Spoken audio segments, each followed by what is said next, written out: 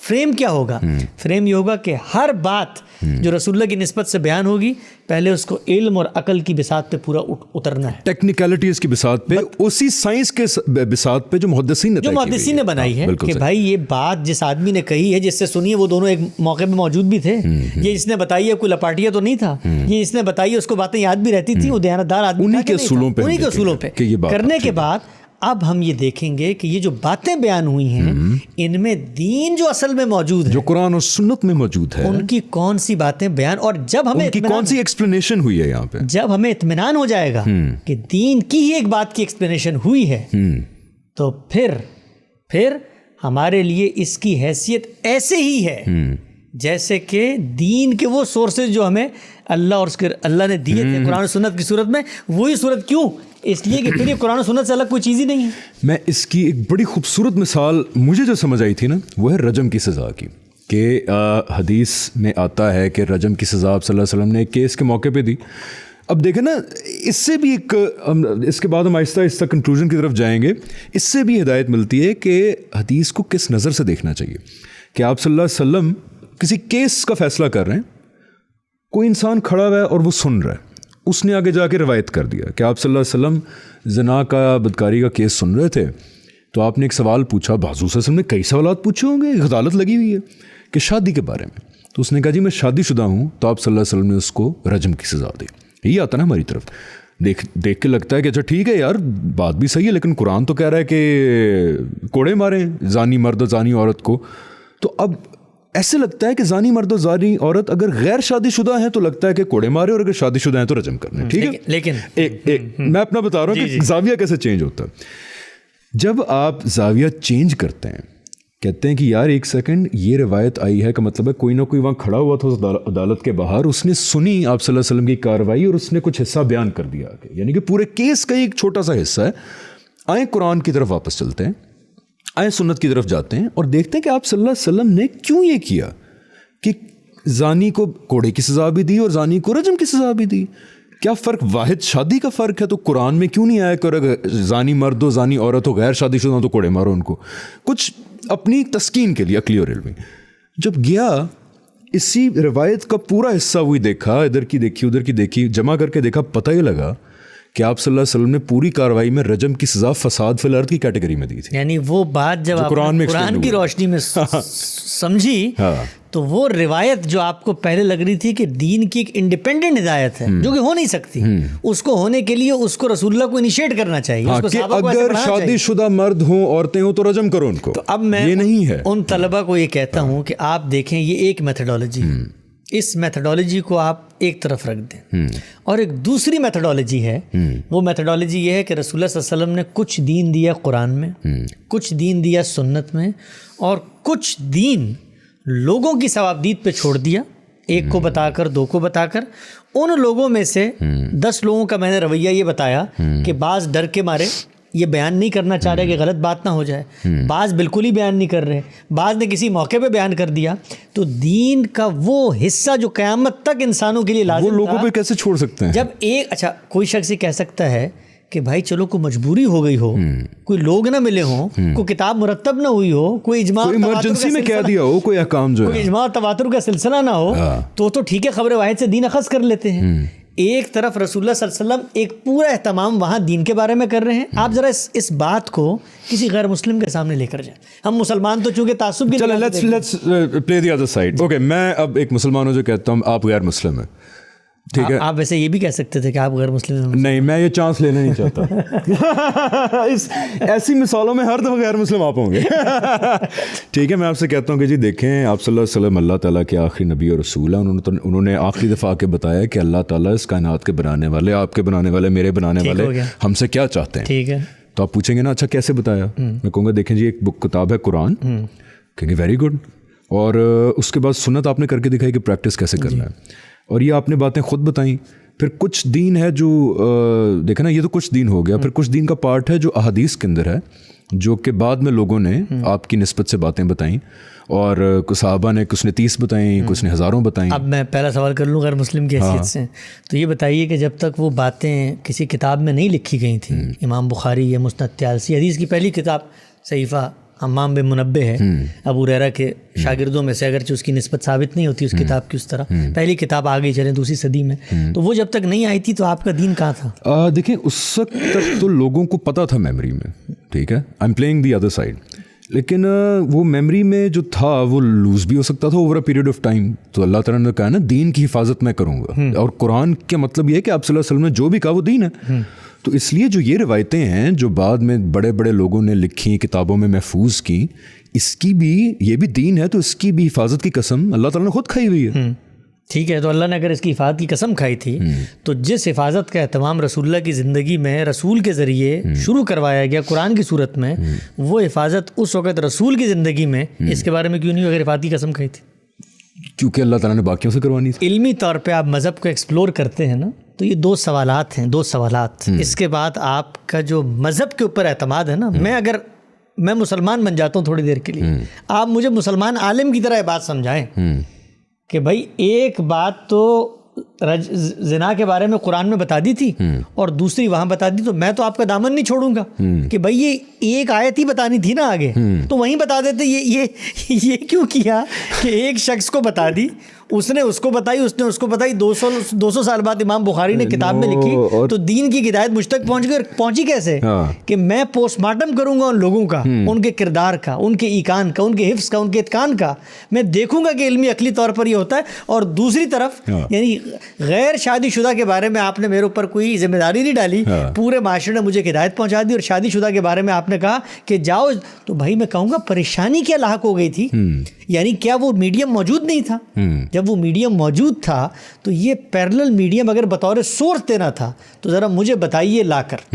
یہ تو میں نے آپ کے سامنے حدیث کے بارے میں حدیثیں سنائی کہ رسول اللہ صلی اللہ علیہ وسلم یہ کہیں کہ اے مسلمانوں، بلکہ قرآن کہے، رسول اللہ کیوں کہیں، قرآن مجید یہ بات بیان کرے کہ دیکھو ہم نے تم تک دین پہنچایا ہے، اور دین نبی کی وہ باتیں ہیں، اور جس نے نبی کی بات پوری نہیں پہنچائی فما بلغت رسالہ، جس نے حدیث نہیں لکھی تو وہ قیامت کے دن منافقین کی صف میں کھڑا ہوگا. تو یہ کام تو پھر قرآن کو کرنا تھا نا.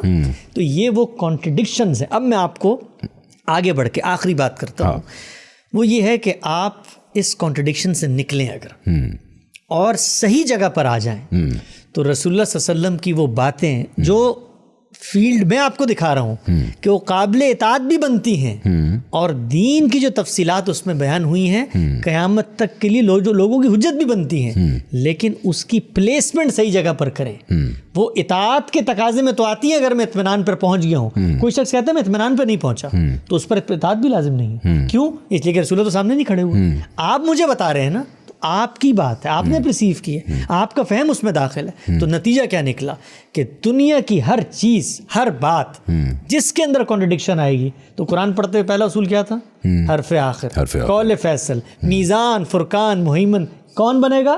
یہ کتاب. تو رسول اللہ کی باتیں آنکھوں کی ٹھنڈک، سروں کا تاج، آپ کی سیرت، اور ہمارے سینے کے جس کو آپ کہتے ہیں راز اس کے اندر پوشیدہ ہیں. ہم نہیں چاہیں گے کہ رسول اللہ کی زندگی کے بارے میں جانیں، آپ کی حیات کے بارے میں جانیں.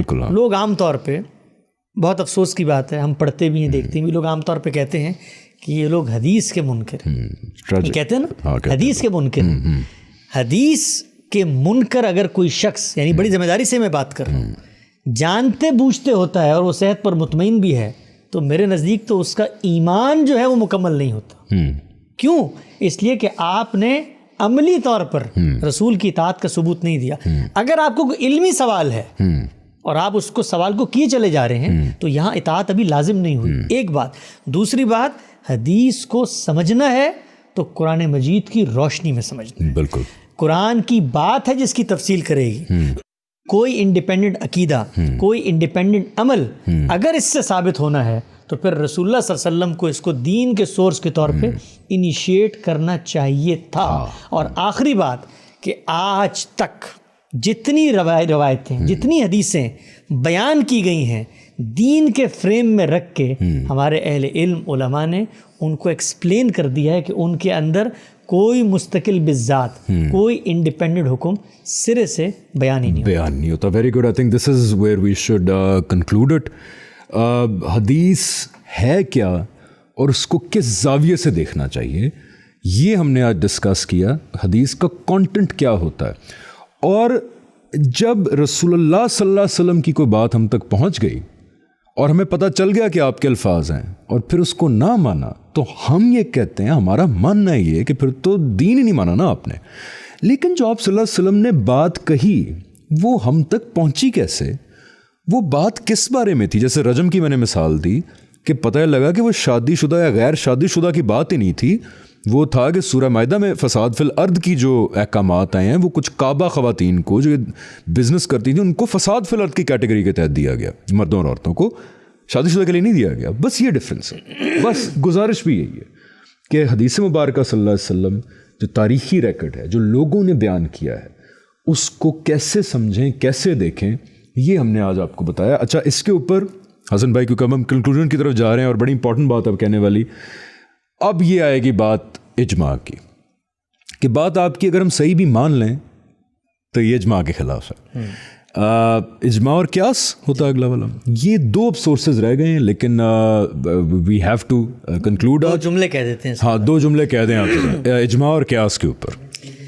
ہاں, نیکسٹ سیزن میں چلے تفصیل کر لیں گے اس کی. لیکن اجماع کے بارے میں ایک جملہ کہ جو اجماع آپ ہم سے منوانا چاہتے ہیں وہ دین کے سورس کے طور پہ نہیں, اس سورس کے کیریئر کے طور پہ تو ہم پہلی کس سے مان رہے ہیں. یعنی یہ کتاب میرے قابل التفات بنتی کب ہے کہ جب اجماع اور تواتر ہو. تو وہ سورس پہ لانا چاہ رہے ہیں نا آپ مجھے, میں اس سے آگے بڑھاتا ہوں کہ سورس کا ثبوت اس کے ذریعے ہوتا ہے. یعنی آپ مجھ سے اجماع کو منوانا چاہ رہے ہیں کہ وہ دین کا سورس بنے. میں کہتا ہوں دین کے سورس کا سورس اجماع بنتا ہے. دین کے سورس کا سورس اجماع بنتا ہے, کیونکہ اجماع کے بغیر چیزیں ثابت نہیں ہوتی. لیکن اگر آپ اجماع کی تعریف بدل دیں, وہ نقل علم کی تعریف نہ رہے, وہ انسانی فہم کی تعریف بن جائے, تو اس کے لیے پھر آپ کو قرآن و سنت سے دلیل لے کر آنی ہے. اس کے لیے مجھے دلیل دینے کی کوئی ضرورت نہیں. وہ نقل علم کی کیا کہا آپ نے؟ نقل علم کی اصطلاح ہے. نقل علم کے ذریعے سے جو اجماع ہے, جو تواتر نقل علم کا ذریعہ, اس پہ تو میرا دین کھڑا ہوا ہے. ہم بالکل, لیکن آپ کہتے ہیں نہیں, وہ انسان کی انڈرسٹینڈنگ کا بھی ایک ذریعہ ہے اور سورس ہے دین کا. تو پھر میں کہوں گا ایک سیکنڈ, یہ کیا کہا آپ نے؟ میں نے صحیح نقل کی آپ کی بات, بالکل صحیح ہے. اینڈ کی طرف بڑھتے ہیں کہ this would be the end of this season, کیونکہ رمضان ختم ہو رہا ہے. ایم شور آپ لوگ عید کی تیاریاں کر رہے ہوں گے, ہم بھی اب فائنلی کریں گے عید کی تیاری. تو آپ سب کو میری طرف سے, حسن بھائی کی طرف سے, غامدی سینٹر کی طرف سے, غامدی صاحب سے, ہم سب کی طرف سے یہاں پہ بہت بہت عید مبارک ہو آپ کو. اور آئی ہوپ کہ اس رمضان میں ہماری اس کوشش سے تھوڑا سا سوال پوچھنے کا ایک ٹیمپرامنٹ بڑھے گا, ڈس ایگریمنٹ کو برداشت کرنے کا ٹیمپرامنٹ بڑھے گا ہمارے معاشرے میں, اور جو بات سے آپ اختلاف کرتے ہیں اس کو سمجھیں اور علم کی بنیاد پہ اس کو ٹیکل کریں. آپ بین کرنا, اریسٹ کرنا, قتل کرنا, مارنا, فساد کرنا, یہ جو ہیں باتیں اسلام کی تعلیمات کے خلاف ہیں. اور اب اگر ہم نے اس روش کو جاری رکھا کہ اس بات سمجھنی نہیں ہے, فساد کرنا ہے, مارنا ہے, صف بندیاں کرنی ہیں, فوجیں بنانی ہیں, آرماگیڈن کرنا ہے, تو پھر ہم اللہ تعالیٰ کے ہاں یہ بات قابل مواخذہ ہوگی. ہم سے سوال کیا جائے گا کہ تمہاری ذمہ داری تھی میرے پیغام کو سمجھ کے دنیا تک پہنچاؤ, تم نے جنگ وغیرہ کرنے کا بندوبست کر لیا, تم نے صف بندیاں کرنا شروع کر دیں کہ جنگ کریں گے ہم دنیا سے. تو اس لیے آئی ہوپ کہ this was a good effort. دوسرا, وی آر ٹرائنگ کہ سیزن 2 بھی آنا چاہیے, اس کا آنا چاہیے حسن بھائی. یہ تو لوگوں پر ہے, لوگوں پر ہے. اچھا, اب گزارش یہاں پہ یہ ہے کہ اگر آپ چاہتے ہیں کہ اس کا سیزن 2 آئے تو please donate to Ghamidi center. اس کے لنکس نیچے ایم شور آ رہے ہوں گے گرافکس کے اندر. Donate as much as you can, کیونکہ یہ سارا جو سیٹ اپ ہے, یہ پروڈکشن ہے, یہ اوبویسلی ٹیکس منی. اگر آپ چاہتے ہیں کہ انفارمیشن اس طرح کی جنریٹ بھی ہو, لوگوں تک پہنچے, تو please donate to Ghamidi Center تاکہ یہ سلسلہ چلتا رہے. اور ابھی بھی آئی وانٹ ٹو مینشن کہ ہم یہ جو سارا سیٹ اپ ہے, یہ مائکس ہیں, یہ جی ڈیوڈ فرائے صاحب ہیں جو ہمارے عمران بھائی اور باقیوں کے جاننے والے ہیں یہاں پہ. Thank you David Fry for giving us all this equipment. اس میں ان کی بہت ساری فری اکوپمنٹ بھی ہے جو انہوں نے اپنی طرف سے کیا کہتے ہیں ایک احسان کے طور پہ ہمیں دی. So thank you very much David Fry صاحب. اور اگر آپ چاہتے ہیں دس کنٹینیوز, دیر از اے سیزن 2, تو please donate so we can make all this production possible. And we will انشاء اللہ سی یو سون. انشاءاللہ. اور میں بس لوگوں کو یہ کہنا چاہتا ہوں کہ جو 8 قسطیں ہیں ان 8 قسطوں میں کچھ بھی نہیں ہے. یہ 8 قسطیں کسی خاص مذہبی نقطہ نظر کو بیان نہیں کرتی, کسی خاص زاویہ نظر کو بیان نہیں کرتی. یہ علم کا سچا مسافر بنانے کی لوگوں کو ایک مہمیز دیتی.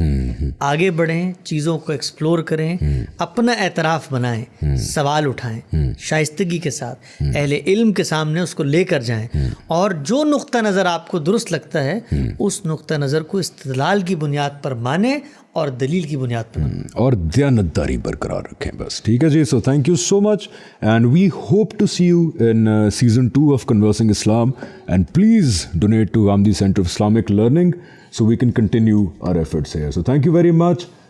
Ramzan successful Mubarak and Eid Mubarak to all of you from us.